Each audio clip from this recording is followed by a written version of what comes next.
അവളെ ചുറ്റിപ്പിടിച്ച് അവൾക്ക് നേരെ ദോശ നീട്ടിയതും അവൾ കണ്ണനെയും അവൻ്റെ കയ്യിലേക്ക് മാറി മാറി നോക്കി.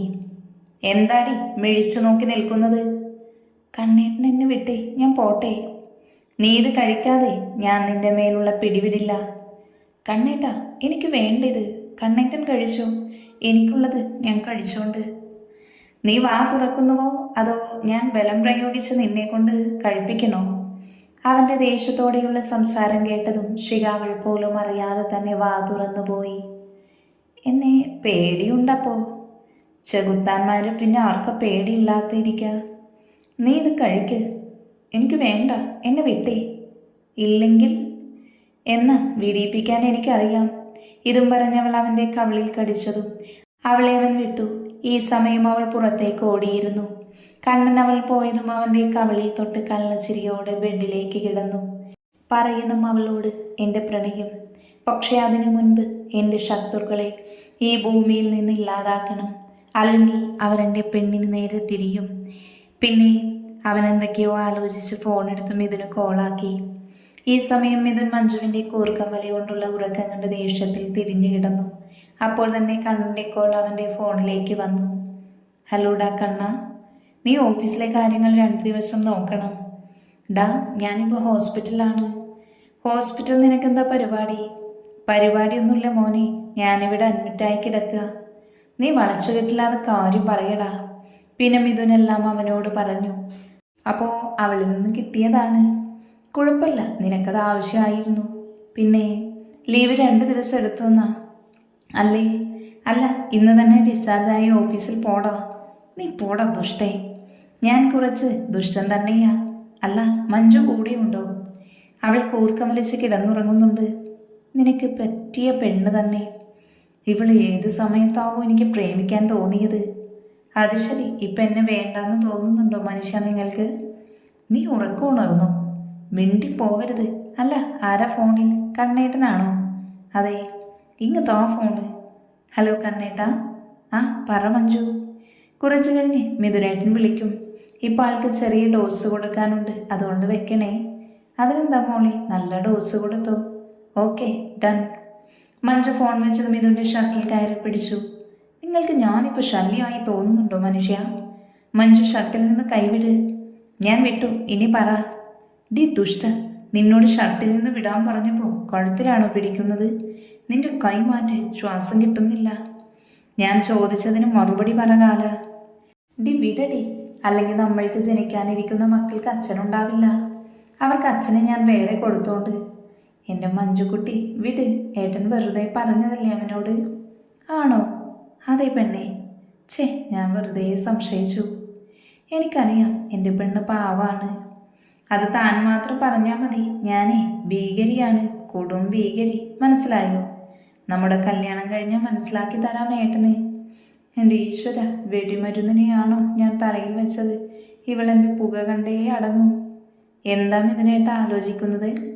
ഒന്നുമില്ല, മോള് ഉറങ്ങിക്കോ. ഫ്രൂട്ട്സിൽ നിന്ന് ക്ഷീണം കാണും, ചാച്ചിക്കോ. അതിനവൾ നിളിച്ച് കാണിച്ചു. ഷിക, എന്താ ചേച്ചി? നിന്റെ റൂമിലിരിക്കുന്ന പുതിയ വിരി എടുത്തുകൊണ്ട് വാ, എൻ്റെ മാറ്റണം. ഇപ്പം എടുത്തുകൊണ്ട് വരാം. ഷിക പിന്നെ വേഗം റൂമിൽ കയറി ചുറ്റും നോക്കി. തന്നെ നോക്കി ബെഡിൽ കിടക്കുന്ന കണ്ണനെ കണ്ടതും അവൾ അവനെ കൂർപ്പിച്ചൊന്ന് നോക്കി. പെട്ടെന്ന് തിരിഞ്ഞതും ശിവാനിയും അച്ചമ്മയും ഷികയുടെ റൂമിലേക്ക് കയറി വന്നതും അവൾ ഞെട്ടിവിറച്ചു നിന്നു പോയിരുന്നു. ഇനി എന്ത് ചെയ്യുമെന്നായിരുന്നു അവളുടെ മനസ്സിൽ. ഷിക, എൻ്റെ ഈശ്വര, കഴിഞ്ഞു എല്ലാം. ചേച്ചിക്കും അച്ചമ്മയ്ക്കും കയറി വരാൻ കണ്ട സമയം. ഡി, നീ എന്താ അവിടെ നിന്ന് പിറുപിറുക്കുന്നത്? ചേച്ചി, എനിക്കറിയില്ല എങ്ങനെ റൂമിൽ വന്നതെന്ന്.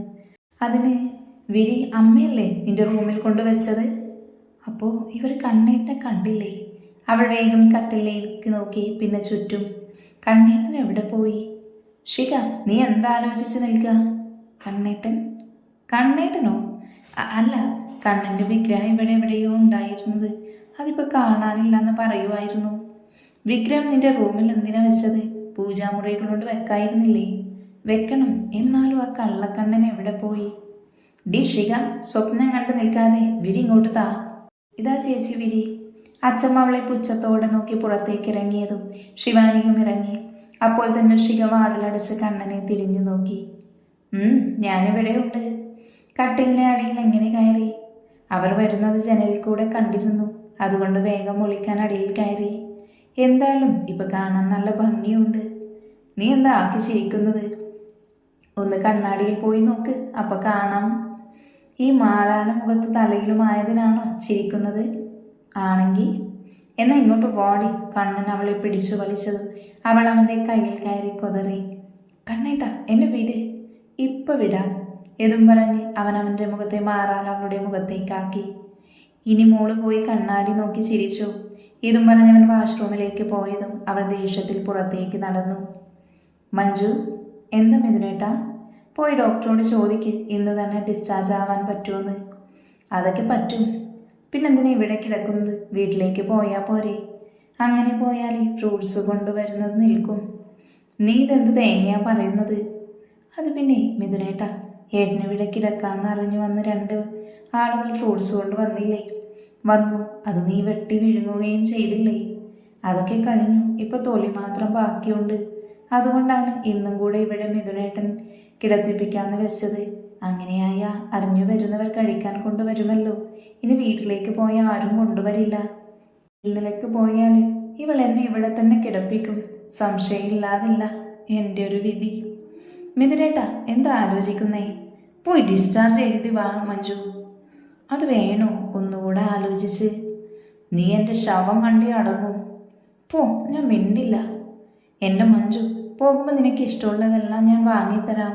അതുകൊണ്ട് പോയി ഡിസ്ചാർജ് എഴുതി വാങ്ങ്. ഉറപ്പാണോ മിഥുനേട്ടാ? എന്നാൽ ഞാൻ പോയി ദേ വന്നു. മഞ്ജു പുറത്തേക്ക് ഓടിയതും മിഥുൻ ചിരിയോടെ തലകുലുക്കി കിടന്നു. പിന്നെ ഡിസ്ചാർജ് ആയതും വീട്ടിലേക്ക് തിരിച്ചു. ഒപ്പം മഞ്ജുവിന് ഇഷ്ടപ്പെട്ടതും വാങ്ങാൻ മറന്നില്ല. ഷിക, എന്താ ചേച്ചി? നിനക്ക് കണ്ണേട്ടൻ ഇപ്പോഴും ഇഷ്ടമാണോ? എന്നാൽ അതങ്ങ് മറന്നേക്ക്. എൻ്റെ കണ്ണേട്ടൻ. ചേച്ചി, ഞാൻ മിണ്ടിപ്പോവരുത് നീ. ചേച്ചിയെ വിവാഹം കഴിക്കാൻ പോകുന്ന ചെക്കനെ സ്നേഹിച്ച് നടക്കുന്നു. നാണമില്ലേ നിനക്ക്? ഞാൻ കണ്ടു അലമാരയിൽ തിരയുമ്പോൾ കണ്ണേട്ടൻ്റെ ഫോട്ടോ. അത് ഞാൻ നീ കാണാതെ എടുത്തു. ദാ ഇത്. ഇനി ഈ ഫോട്ടോ വേണ്ട.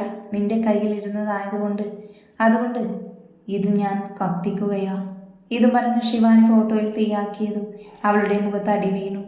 ആരാ അടിച്ചതെന്നറിയാൻ മുഖമുയർത്തി നോക്കിയതും അവൾ ആളെ കണ്ട് ഞെട്ടി നിന്നു. ഡി മഞ്ജു? അതെ, മഞ്ജു തന്നെ. എന്താണ് നിനക്ക്? ഇനിയും കത്തിക്കാൻ തോന്നുന്നുണ്ടോ? എന്ന് കത്തിച്ചു നോക്കടി.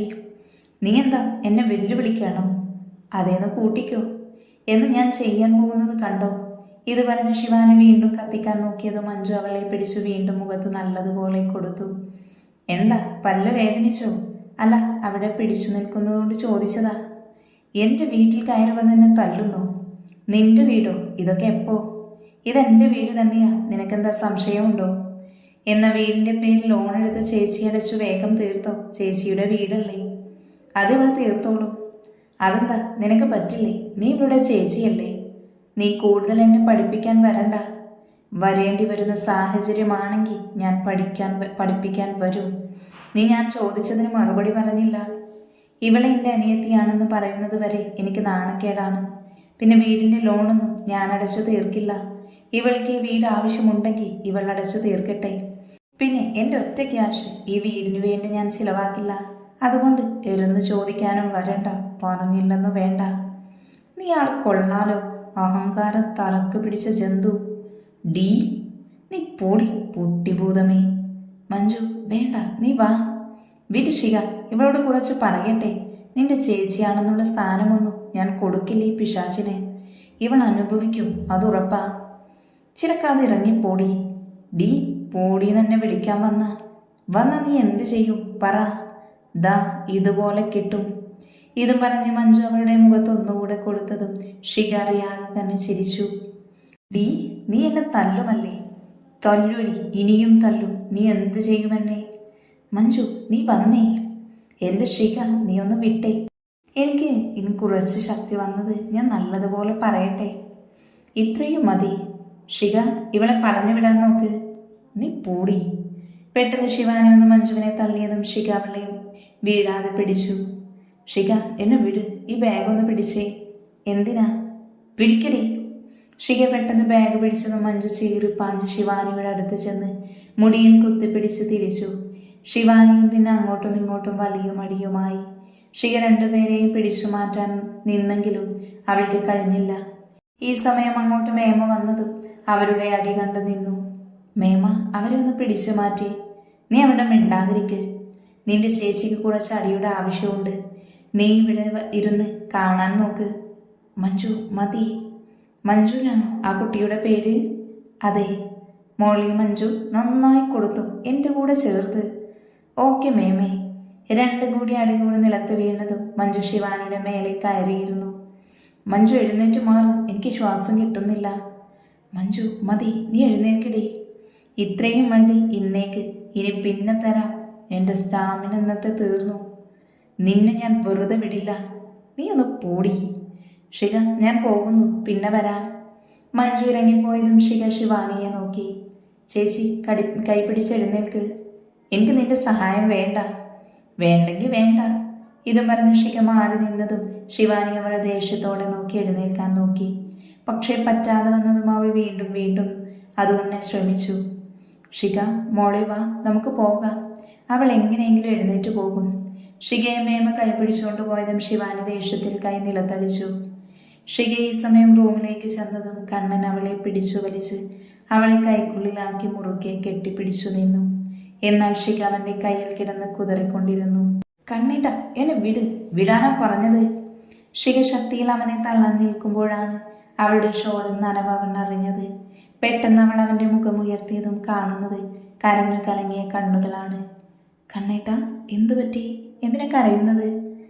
ഷിക പ്ലീസ്, കുറച്ചു നേരം ഞാനിങ്ങനെ നിന്നോട്ടെ. അവൻ വീണ്ടും അവളെ ചുറ്റിപ്പിടിച്ചു നിന്നതും അവൾ അനങ്ങാതെ നിന്നു. അവൻ്റെ കരഞ്ഞ കണ്ണുകൾ അവളിൽ അസ്വസ്ഥത നിറച്ചു. ഈ സമയം കണ്ണൻ്റെ മനസ്സിൽ മൊത്തം ആരൊക്കെയോ ഇല്ലാതാക്കാനുള്ള ദേഷ്യമായിരുന്നു. ഒപ്പം അവൻ്റെ അച്ഛൻ്റെയും അമ്മയുടെയും മുഖം അവൻ്റെ മുൻപിൽ തെളിവോടെ നിന്നു. ഇല്ല, ആരെയും ഞാൻ വെറുതെ വിടില്ല, കൊല്ലും ഇഞ്ചിഞ്ചായി. കണ്ണേട്ടാ. പെട്ടെന്ന് ഷികയുടെ ശബ്ദം കേട്ടതും അവൻ അവളിൽ നിന്ന് അകന്നു നിന്നു. എന്താ കണ്ണേട്ടാ, എന്തു പറ്റി? ഒന്നുമില്ല. പിന്നെ വെറുതെ കരയോ? ഞാൻ കരഞ്ഞോന്ന് നിന്നോട് ആരാ പറഞ്ഞത്? ഇത് നല്ല കൂത്തല്ല, കുടിയാട്ടം. ഒന്ന് മിണ്ടാതിരിക്കും പെണ്ണേ. ഞാൻ പോവാ, ഇവിടെ ഇരുന്ന് എന്തു വേണമെങ്കിലും ആയിക്കോ. ഇതേ സമയം മറ്റൊരിടത്ത്. മഞ്ജു, നീ പോയിട്ട് കുറേ നേരം ആയല്ലോ. ഷിക വീട്ടിലുണ്ടായിരുന്നില്ലേ? ഉണ്ടായിരുന്നു, പക്ഷെ അവളോട് സംസാരിക്കാൻ പറ്റിയില്ല. പിന്നെ ഇത്ര നേരം എവിടായിരുന്നു? അത് വലിയ കഥയാ. എന്നാ കഥ കേൾക്കട്ടെ. പിന്നെ മഞ്ജു പറയുന്നത് കേട്ടതും മിഥുൻ ഞെട്ടിയിരുന്നു. മിഥുനേട്ട, എന്താലോചിച്ചിരിക്കുക? ഞാനേ എൻ്റെ അവസ്ഥ ആലോചിച്ചിരുന്നു പോയതാ. ഏട്ടൻ്റെ അവസ്ഥയോ? അതേതവസ്ഥ? നിന്നെ കെട്ടിയാലുള്ള എൻ്റെ അവസ്ഥ. നീയും എന്നെ അങ്ങനെയൊക്കെ ചെയ്യില്ലെന്ന് ആര് കണ്ടു? എന്നെക്കുറിച്ച് പേടിച്ചിരിക്കുന്നത് നല്ലതാ. എൻ്റെ കയ്യിൽ നിന്നും കിട്ടും, തിരിച്ചു തരാനും എനിക്കറിയാം. ഡീ, നീ പോകുന്നില്ലേ? അയ്യോ, സമയം കുറേ ആയോ, ഞാൻ പോവുക. നാളെ വരൂ. എന്തിന്? വെറുതെ മിണ്ടിയും പറഞ്ഞിരിക്കാം. അങ്ങനെ ഇപ്പം ഇരിക്കണ്ട. എന്ന മോൾ ഇങ്ങോട്ട് നീങ്ങി നിന്നേ. എന്തിനാ? നിൽക്ക് നീ. നിന്നു. മഞ്ജു കുറച്ച് നീങ്ങി നിന്നതും മിഥുൻ അവളെ പിടിച്ചു വലിച്ചു. അതുകൊണ്ട് തന്നെ അവൾ ബെഡിൽ വന്ന് വീണു. ഡാ കാല, എൻ്റെ നടുവൊടിക്കാൻ നോക്കുകയാണോ? കുറച്ചു നേരം ഇങ്ങനെ കെട്ടിപ്പിടിച്ച് കിടക്കട്ടെ. അയ്യടാ, മോൻ മാറി അങ്ങോട്ട്. പൂതി നോക്കണേ. ഒരു ഉമ്മ തന്നു പോടി. സൗകര്യമല്ല. ഞാൻ പോവുക. ഇതും പറഞ്ഞവളെ എഴുന്നേറ്റ് പോയതും മിഥുൻ കൈ കണ്ണിന്മേൽ വെച്ച് കിടന്നു. ഈ സമയം മഞ്ജു ഓടി വന്ന് അവൻ്റെ കവിളിൽ ചുണ്ടുകൾ ചേർത്തു. അപ്പോൾ പോട്ടെ കള്ള, ഇവിടെ നിന്ന് പ്രമോഷൻ എന്നുണ്ടാവും. അത് കല്യാണം കഴിഞ്ഞ് നോക്കാം. ഇതും പറഞ്ഞവൾ ഓടിപ്പോയതും അവൻ ചിരിയോടെ കിടന്നു. രാത്രി ഷിക കണ്ണനുള്ള ഭക്ഷണം കൊണ്ട് റൂമിൽ വന്നതും അവനെ തിരഞ്ഞു. ജനൽ കൂടെ വീട് നോക്കി നിൽക്കുവാണ്. എല്ലാവരും കിടന്നു. മേമയും അവരും ഹാളിൽ കിടന്നു. ഉറങ്ങിയൊന്നും അറിയില്ല. ദാ ഭക്ഷണം കഴിച്ചോ? വാരിത്താ. എന്താ, കൈയില്ലേ തിന്നാൻ? കൈയൊന്ന് ഉളുക്കി, അതുകൊണ്ടൊന്ന് താടോ. അതുകൊണ്ട് മാത്രം തരാം. അവൾ അവൻ്റെ നേരെ ഭക്ഷണം നീട്ടിയതും അവൻ കഴിച്ചു. ഒപ്പം അവൻ്റെ കണ്ണുകളും നിറഞ്ഞു. എന്താ, തനിക്ക് എരിവ് കൂടുതലാണോ? ഏയ്. പിന്നെ കണ്ണിൽ നിന്ന് വെള്ളം വന്നതോ? അമ്മയെ ആലോചിച്ചു. പിന്നെ ഷിക ഒന്നും പറയാതെ അവന് ഭക്ഷണം കൊടുത്തു. കണ്ണേട്ട, ബെഡിൽ കിടന്നു, ഞാൻ നിലത്ത് കിടന്നുകൊണ്ട്. വേണ്ട. എന്നാ നിലത്ത് കിടന്നു. ഇതും പറഞ്ഞ് ശിഖ ബെഡിലേക്ക് കിടക്കാൻ നിന്നതും കണ്ണൻ അവളുടെ കയ്യിൽ പിടിച്ചു. എന്താ? എഴുന്നേറ്റ് വാ. എങ്ങോട്ട്? പുറത്തേക്ക്. താൻ പോയിക്കോ, അതിന് ഞാനെന്തിനാ? നീ വരുന്നോ അതോ? ഞാൻ വരുന്നില്ല, താൻ പോടൂ. ശിഖ പറഞ്ഞു നിർത്തിയതും കണ്ണൻ അവളെ കൈകളിൽ കോരിയെടുത്ത് പുറത്തേക്ക് നടന്നു. ഹാളിലെത്തിയതും അവൻ എല്ലാവരും ഉറക്കത്തിലാണെന്ന് ഉറപ്പുവരുത്തി മുറ്റത്തേക്ക് നടന്നു. ആ ഇരുട്ടത്ത് അവളെയും കൊണ്ടവൻ അവൻ്റെ വീട്ടിലേക്ക് നീങ്ങി.